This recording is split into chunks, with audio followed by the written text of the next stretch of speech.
अस्सलामुअलैकुम, मैं हूं सफिया खान। आइए नजर डालते हैं हेडलाइंस पर।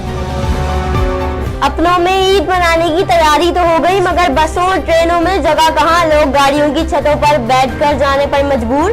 मौके का फायदा उठाया बस मालिकान ने किरायों में इजाफा कर दिया। मुसाफिरों के होश उड़ गए। वजीर आला पंजाब भी वजीर आजम पाकिस्तान की राह पर। कहते हैं जो ईमानदार और अच्छे अफसर हैं उनकी मदद करेंगे और जो काम नहीं करना चाहते वो मेहरबानी करके अपना बंदोबस्त कर लें।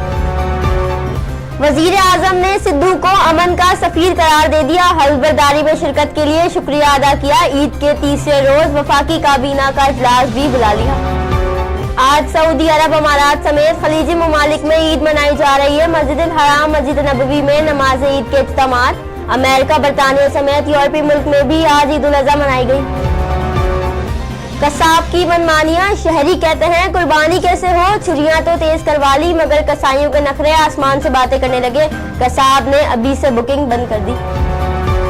महंगाई की दौड़ में टमाटर और प्याज ने सबको पीछे छोड़ दिया। सब्जी फरोश मनमाने दाम वसूल करने लगे। शहरी हुए परेशान, आखिर जाएं तो जाए कहां।